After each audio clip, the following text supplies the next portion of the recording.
Hi, welcome back to Keerthi's kitchen. ఈరోజు ఎంతో టేస్టీగా బిస్కెట్స్ చూపిస్తానండి. చాలా సింపుల్గా చేసేసుకోవచ్చు. అండ్ పల్లి బిస్కెట్స్ అండి, పిల్లలు కూడా చాలా హెల్తీగా ఉంటాయి కదా, ఈజీగా చేసి పెట్టేసేయచ్చు. ఎలా చేసేలా చూసేద్దాం, వచ్చేయండి. ముందుగా 2 టేబుల్ స్పూన్ షుగర్ యాడ్ చేసుకోండి.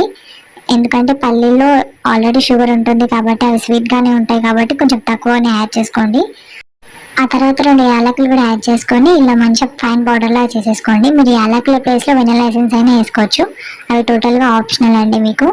ఆ తర్వాత ఇలా పల్లీలన్నీ తీసుకొని ఫ్రై చేసుకొని పొట్టులు చేసి పక్కన పెట్టేసుకోండి. నా దగ్గర ఆల్రెడీ ఫ్రై చేసినవి ఉన్నాయి కాబట్టి నేను తీసేసుకుంటున్నాను.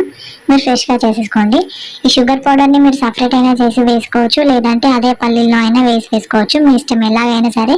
మధ్య మధ్యలో ఆపుకుంటూ ఇలా చక్కగా పల్లీల నుంచి ఆయిల్ మొత్తం రిలీజ్ అయ్యేంత వరకు మంచిగా మిక్స్ చేసుకుంటూ బాగా గ్రైండ్ చేసుకోండి. ఇందులో నేను ఆయిల్ కానీ, నెయ్యి కానీ, నీళ్లు కానీ ఏది వేయలేదండి.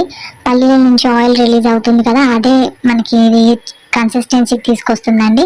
సో అంతవరకు బాగా మిక్స్ చేసుకున్న తర్వాత ఇందులోకి 2 టేబుల్ స్పూన్ గోధుమ పిండి యాడ్ చేసుకోండి, 2 టేబుల్ స్పూన్ శనగపిండి యాడ్ చేసుకోండి. మీరు లేకపోతే ఏదైనా ఒకటి మొత్తం యాడ్ చేసేసుకోవచ్చు. ఆ తర్వాత 1/2 టేబుల్ స్పూన్ వంట సోడా ఉంటుంది కదా, అది యాడ్ చేసుకొని మంచిగా మిక్స్ చేసుకోండి.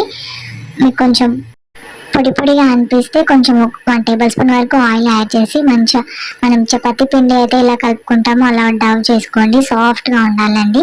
మీకు చూస్తే అర్థమైపోతుంది అది ఎంత సాఫ్ట్గా ఉండాలనేది. చూసారా, వీడియోలు చూసినంత సాఫ్ట్గా ఉండాలి. ఈ విధంగా కలుపుకొని పక్కన పెట్టేసుకోండి.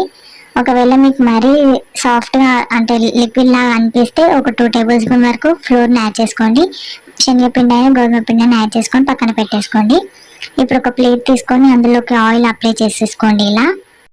ఇలా మొత్తం ఆయిల్ని స్ప్రెడ్ చేసిన తర్వాత దాని మీద కొంచెం గోధుమ పిండి అయినా మైదా పిండి అయినా ఏదైనా డస్టింగ్ చేసుకోండి. ఇలా వీడియోలో చూస్తున్నారు కదా, ఇలా డస్టింగ్ చేసుకొని ఇప్పుడు మనం బిస్కెట్స్ని తయారు చేసేసుకుందాం.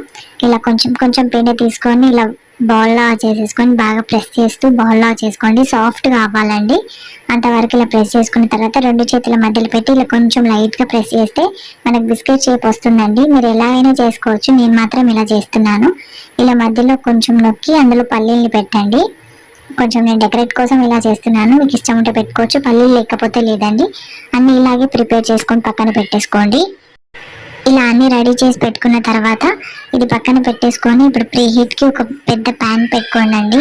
మీకు బేక్ చేసుకోవడానికి ఏది కంఫర్టబుల్గా ఉంటే అది పెట్టుకొని అందులో చిన్న స్టాండ్ అయినా లేకపోతే ఇలా బౌల్ అయినా పెట్టేసి అదొక 5 మినిట్స్ ప్రీ హీట్ చేసిన తర్వాత బిస్కెట్స్ని అందులో పెట్టి మీడియం ఫ్లేమ్లోనే కుక్ చేసుకోవాలండి. ఒక 10 మినిట్స్ తర్వాత చూస్తే ఇలా టర్న్ చేసి మధ్య మధ్యలో చూసుకోండి. బ్యాక్ సైడ్ గోల్డెన్ కలర్ వచ్చిందంటే మనకు బిస్కెట్స్ చక్కగా బేక్ అయిపోతాయండి.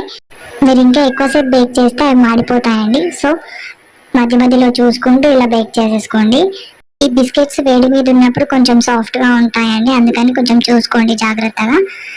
ఈ వీడియో నచ్చిందని అనుకుంటున్నాను. నచ్చినట్లయితే లైక్ చేసి షేర్ చేసి మరిన్ని వీడియోస్ కోసం మన ఛానల్ని సబ్స్క్రైబ్ చేసుకోండి.